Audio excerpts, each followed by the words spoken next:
Hello, welcome to China Tonight. I'm Stan Grant. On the program, China's Deputy Head of Mission to Australia, Wang Xining. Will China's big announcement fix the population bubble? And Annie Louey's big dreams of comedy fame in China.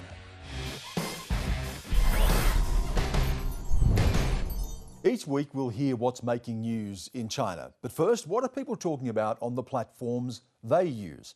Weibo, a social media platform, a bit like Twitter, with more than 500 million monthly users. And WeChat, the biggest messaging platform in China, 1 billion people use every month. Well, joining me is Yvonne Yong. Thanks a lot, Stan. Well, the top trending topic on social media overnight was the sudden announcement by Chinese authorities that all couples will now be allowed to have 3 children. Within hours, the hashtag 3-child policy is here had attracted more than 1.76 billion views on Weibo. There were some quick-witted responses too. Take this one from a contraception manufacturer. And many netizens, though, weren't too happy about the move. What's on Weibo quotes one popular female blogger as saying the 3-child policy is here and it's terrifying. Yvonne, this is a very big deal for China. Its population is getting older. By 2050, 1 in 3 people will be retired. That's going to put a big drain on the state health and aged care. The economy may slow as well, and a big societal impact. Absolutely, Stan. A lot of netizens are saying that it is an absurd idea, it's nonsense, and there's just too much social pressure on people to have children, let alone the financial burden. A lot of them can't afford to have 1 child, let alone 3.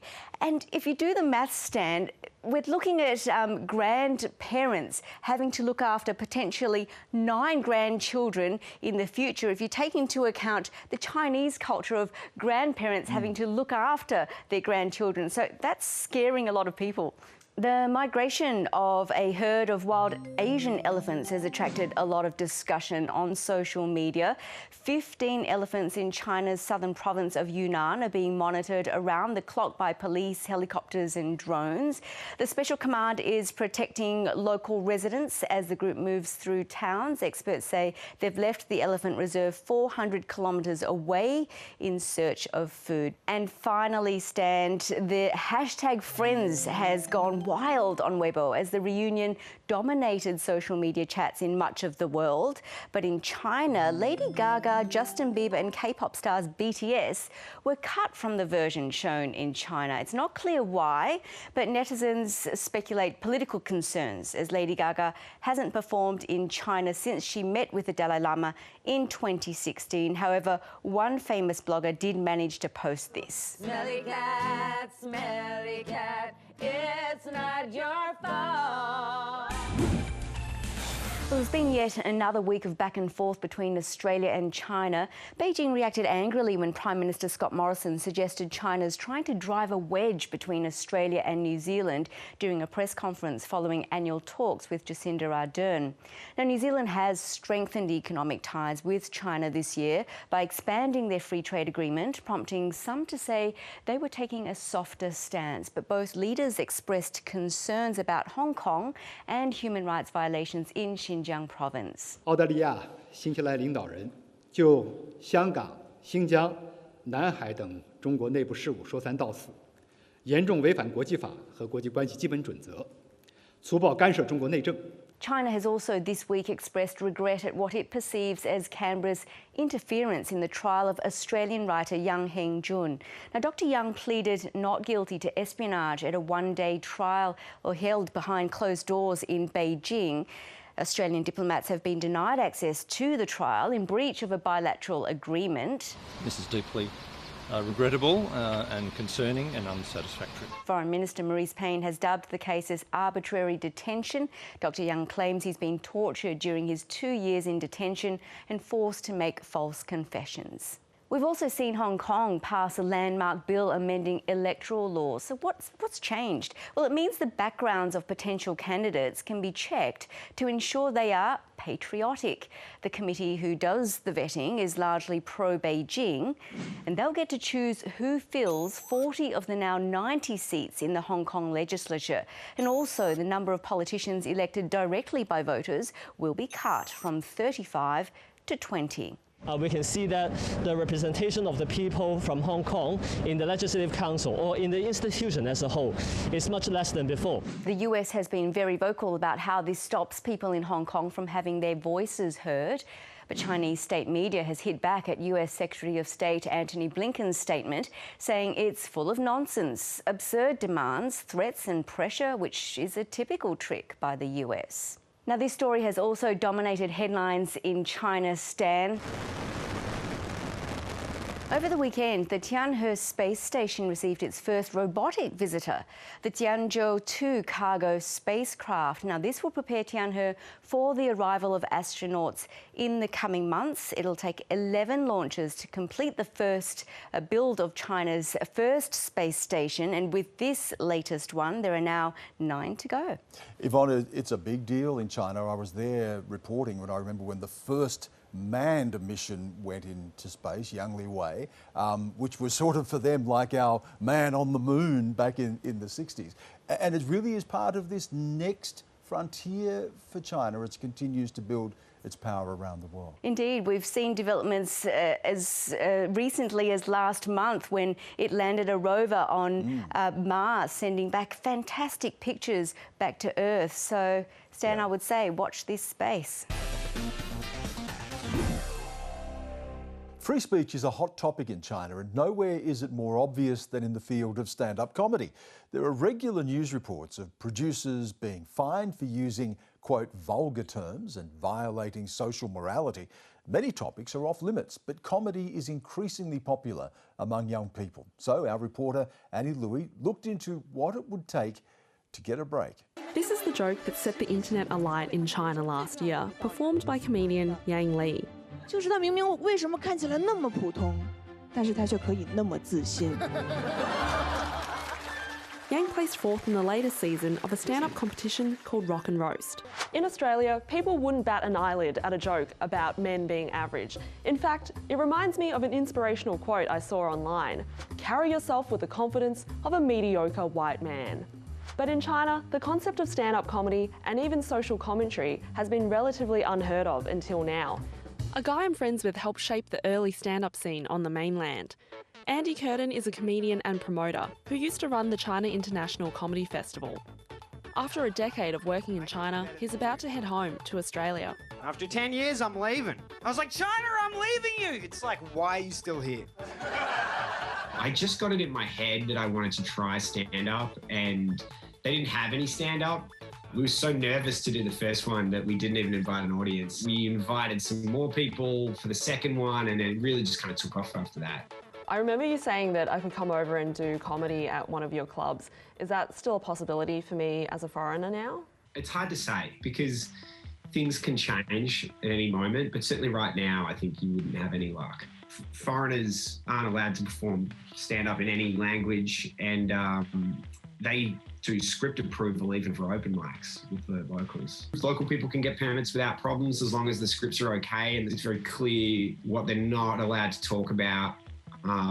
You know, anything sex, anything racial is off limits. Obviously politics, you can go anywhere near that. So according to Andy, as a foreigner, I'd have no chance of getting booked in China these days.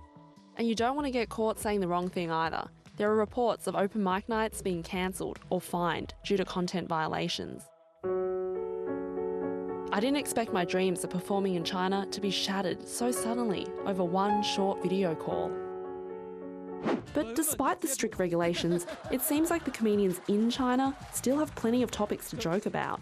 It makes me wonder, if I were a native Chinese person and I could get on stage, would any of my current jokes even work? Hey! Hi! Melbourne comedian He Huang is familiar with the nuances of performing in China. I thought maybe I would ask you about some of the topics that I like to cover in my stand-up. Would it fly in China, do you think? For example, I love to do crowd work. I'm like, that's my favourite part of going to a comedy show. Would that be acceptable? No. I don't think that's gonna fly. Because like, first of all, the Chinese, the bigger population, they're still in the process of being educated to do like, sit there listening to some random dude or girls talk about their lives. They're more used to like crafted jokes, do like a comedy duo in like traditional Chinese format. It's very hard to make the Chinese crowd laughing really hard. You have to be really, really good to make them like laughing as approval, you know? So it's quite nerve-wracking. Okay, so it looks like I'll never get to be the Seinfeld of China. But I have one last hope. In Melbourne, comedian Sean Diao is about to launch a regular comedy night for Mandarin speakers. Where do you see the comedy room that you are about to start? What's the big goal for that? There's not really a lot of entertainment for like maybe Mandarin in Chinese people. Let's just keep it simple, just entertainment. Make people happy, treat other people nice. We have a great society. That's probably too big. Too big. Just entertainment, yeah. Okay, if I can't get booked in China, maybe Sean will put me on his lineup. 第一课跟我说 Now all I need to do is learn Mandarin.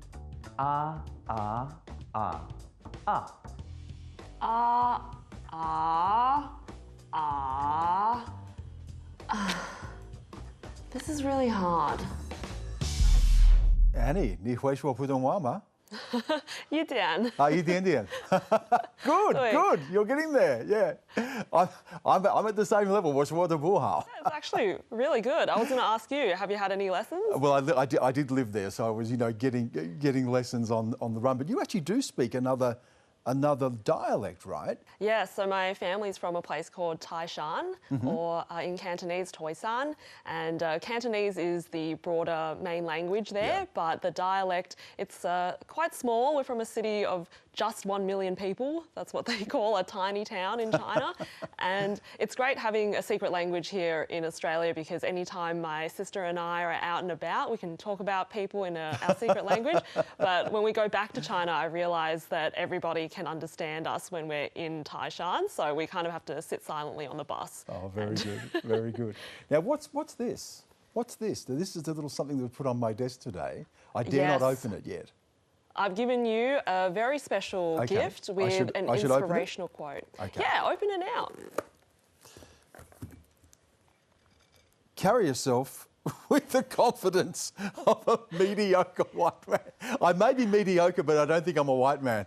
Yeah, well, I've got the same matching mug right here. So if I was there with you in Sydney, I'm sure we could get a drink together out of our matching mugs. Cheers. Thanks, Yvonne. Now, as Yvonne mentioned earlier, the Chinese government has just announced a radical change to its population control policies. Couples will now be allowed to have 3 children. For more than 35 years, China had the world's strictest family planning regulations designed to curb overpopulation. Now, it's the opposite problem. The population is getting older and the government is worried China won't have the workforce it needs to support the nation's seniors. Reporter Jinghua Qian reports. A few weeks back, China released data from its once-in-a-decade census. And it wasn't all good news. 普查数据也反映出，我国人口发展中面临着一些结构性矛盾，老龄化程度加深，总和生育率下降，出生人口数量走低等。 In fact, population growth in China is slower now than in any other decade since the 60s. This hasn't come as a huge surprise. China's government has been trying to raise the birth rate for years. 提倡按政策生育，一对夫妻可生俩。 In 2016, the one-child policy was scrapped, allowing couples to have up to 2 children. But since then, the numbers have continued to drop. Some people thought the pandemic might lead to a baby boom with people stuck at home, but that didn't happen either. And the birth rate is likely to keep falling, as demographers estimate that the number of women of childbearing age is declining by about 5 million every year. Oh yeah, and marriage rates are falling too. So what's going on? Why aren't people taking the opportunity to have a second child? Well, lots of reasons. The cost of childbearing, including the opportunity cost of women who actually in the childbearing age. Now young people, they want to get more education, they want to travel, and all those have a considerable impact on their fertility desire. But for economists, all of this points to a demographic crisis on the horizon. And the government is really keen to get people married and making babies. Some provinces have started offering baby bonuses, like housing allowances and healthcare subsidies. There have also been some weirder initiatives, like the Communist Youth League organising massive speed dating events. If you cringe at the thought of your aunties and uncles meddling in your love life, I'm pretty sure you wouldn't want party bureaucrats involved either.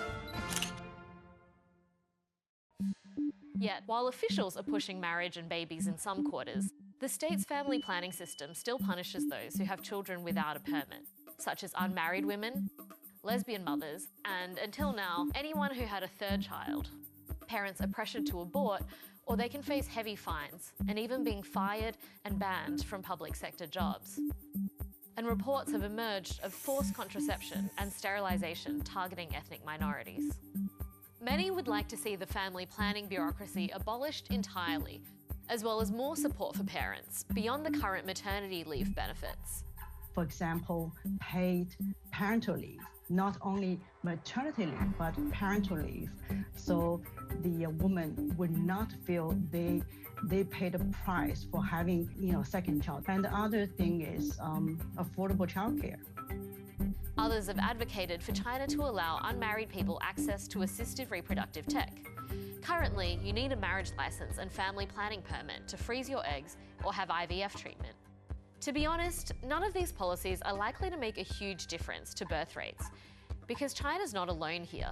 In most affluent countries, the fertility rate has been falling and falling, despite different welfare policies. Like South Korea, Singapore, Thailand, and Finland. They've all seen fertility plummet. In fact, some people question whether China's notorious one-child policy even made a dent on birth rates. Guess when the policy came into effect? Officially, it started in September 1980. That's right, the birth rate actually climbed after it was implemented, and most of the drop-off had already happened in the decade before. So there's a good chance nothing will really lift birth rates that much, because small families have become the norm, and that's part of a deep cultural and social shift. In the past, having kids was a sort of social security. You raised them up and hoped that they would take care of you in your old age. Now, we need other ways of looking after each other. Jinghua, this question of population is a really red-hot issue, isn't it? It's such a complicated history. Yeah, definitely. And I think it does sort of create some resentment because people feel like it's such a turnaround to, for people in their 20s and 30s now, they've grown up with this idea that it's selfish and unpatriotic to have more children than you're allowed to. So now to be told that you're allowed to have 3, I think it does create some resentment in making women in particular feel like they're, being treated as wombs for hire.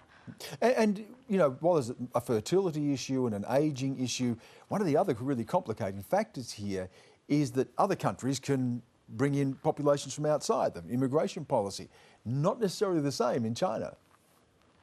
Yeah, definitely. International migration is pretty low in China. There is some, but I think a bigger factor for, people being able to move around and fill labour shortages is internal migration. And something that would really make a difference there is, I think, abolishing the hukou system, which is the household registration system. So it would be almost like if you move from Shepparton to Melbourne and your kids can't go to a public school because you're not in the place you're registered in. So I think that would make a big difference there. Yeah, something that opens up so many other questions, not just about having more children, but entire societal questions. Jinghua, thank you again for that. Thank you. China will next month celebrate the 100th anniversary of the formation of the Chinese Communist Party. In 1921, while large in scale, China was struggling with poverty, territorial disputes, still reeling from decades of foreign interference. Now China holds a very different position in the world, a rising superpower with the world's second largest economy and building a military to match, and under President Xi Jinping, has been accused of taking an ever-increasing authoritarian turn in pursuit of what he calls the Chinese dream. It now finds itself constantly at odds with the United States and, of course, Australia. My guest tonight last year compared this relationship to a marriage. But it is no easy task to keep a partnership in good shape. It takes concerted determination and joint efforts to make it thrive. Married couple knows it. While a rift between husband and wife hurts one family, a rift between two countries hurts millions. Well, joining me now is the Deputy Head of Mission at the Chinese Embassy, Wang Xining. Minister Wong, it's good of you to join us. Thank you, Stan. Glad to be here. I wanted to go first of all to the news that we've got out of New Zealand today, where Australia's Prime Minister Scott Morrison and Jacinda Ardern have released a statement, and they very much raised concerns together about several aspects of China, particularly questions of economy, human rights and so on. I wanted to get your response to that joint statement. I don't think we agree with the statement by the two prime ministers. We do care about our own internal affairs, not to be interfered in any form by other countries. But on the other hand, we do value the relationship between China and the two countries, Australia and New Zealand. I think cooperation is still the central theme for today's world. But Minister Wong, there were several issues raised here, and particularly concerns about China trying to divide Australia and New Zealand. Now, we've seen in the past comments from China's Foreign Ministry praising New Zealand for what it sees as its approach to relations with China. Global Times, Chinese media, has also praised New Zealand. Is this an attempt to try to divide Australia and New Zealand when it comes to China? I think my government and also our media, our commentators, will make judgment on the merit of its own. And it's not for us to decide what China policy it will take on behalf of the Australian government or on behalf of the New Zealand government. But from our perspective, we do look forward to a cordial, collaborative, and mutually beneficial relationship with each country. But that's not the relationship, Minister Wong, that Australia and China have right now. Right now, Australian politicians can't pick up the phone and speak to their counterparts in Beijing. China has put trade bans on several export goods coming from Australia, cancelled bilateral trade talks, accused Australia of having a Cold War mentality, of being insane as well when it comes to the China relationship. This is the language that is being used right now. How is that cordial and cooperative? You are right. There are certain problems, some of them quite serious, between our two governments and between our two countries. And I think the Chinese people are not happy about a series of actions that violate China's legitimate rights, both in terms of business and in terms of politics. But today I want to say the key to solve our problem will be twofold approach. The first is be true to the people. The second is be true to the world. Because Minister Wong, can I just come in here though? But why is it not in Australia's interests to be able to say that it doesn't want Huawei, for instance, involved in the 5G rollout, that it will bring in laws to protect Australia against foreign interference? Why is it not in Australia's interest to talk about an inquiry into the origins of COVID? Why is it not in Australia's interests to raise questions about what is being described by many countries and human rights activists as well as a genocide against Uyghur Muslims in China? On the issue of Huawei, as I said, there's still no evidence that Huawei might constitute a security threat to your national interest, and Huawei has committed to sign no backdoor agreements with every user. And there's a lot of countries, a lot of companies who already adopted the equipment of Huawei. And there's no single... But that is the decision Australia has made. My point to you here is this. When you have significant issues, and Australia raises these issues, that why do we then see retaliatory action from China towards Australia? How does that improve the relationship? That's your interpretation about the trade issues.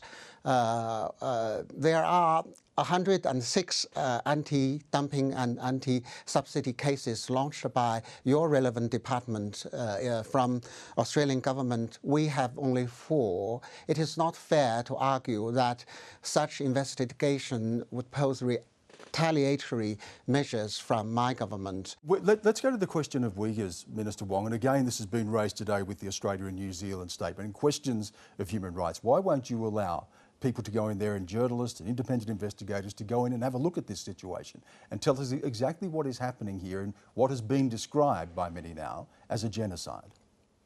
It's very disappointing that some Western politicians would blindly buy the argument presented by a small number of people with no academic research result, claiming that there's a so-called genocide in Xinjiang, which is an absolutely preposterous argument. How is it preposterous when we know that right now human rights groups, UN independent groups as well, have accused you of committing this genocide, accused China of committing this genocide, of up to 1 million Uyghurs being held in detention in what some have called re-education camps? How is that not an issue that should be open, full and transparent, that we allow investigators in to have a look? Some people are paid to tell lies to international public. And let history decide. History will tell you and your people and the Western public who's on the right side. But we do not accept an idea of an investigation on a false allegation, because that's, again, intimidation and humiliation. China has suffered such intimidation for over 170 years. It will never happen again to this day. Xi Jinping talks a lot about a China dream. Yeah. What does that China dream look like? Well, we hope that in our country, every citizen, every Chinese citizen will be able to be what he or she wants to be, and to do what he or she wants to do, and pursue their personal wishes, of course, under the constitutional and legal framework. At the same time, because we have a long tradition of collectivism, we put much more emphasis on our nation. We hope our nation to become more powerful, prosperous, and also culturally advanced, and also the country could be green.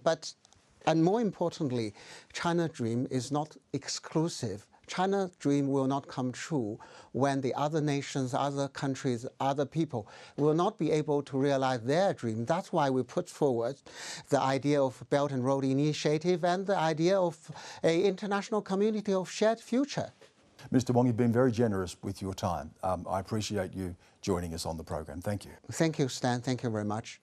The century of humiliation captures a painful time in China's long history. The century was actually closer to 110 years, bookended by the First Opium War and the rise of Mao's China. It was marked by foreign interference, invasion and destruction at the hands of foreign powers. And this is important because it explains how modern China sees itself and its relations with the rest of the world. The period began when the British sent gunboats up the Yangtze River in the First Opium War, forcing China ultimately to cede control over treaty ports and hand over Hong Kong and other territories entirely. Independence movements in Tibet, Mongolia and Xinjiang further eroded the Qing dynasty. And the destruction of the Summer Palace at the hands of the British in the Second Opium War was a brutal symbolic blow. The Second World War brought invasion by the Japanese, immense destruction of the countryside and war crimes. When the Chinese Communist Party under Chairman Mao declared the People's Republic of China in 1949, it galvanized the collective trauma of the past 100 years and set a new mandate. Never again would China be vulnerable to foreign powers. And while it's nearly a century ago, for many this chapter won't be closed until everything lost, including controversially Taiwan, is restored. And that's all we have on this week's show. I'm Stan Grant. Have a good night.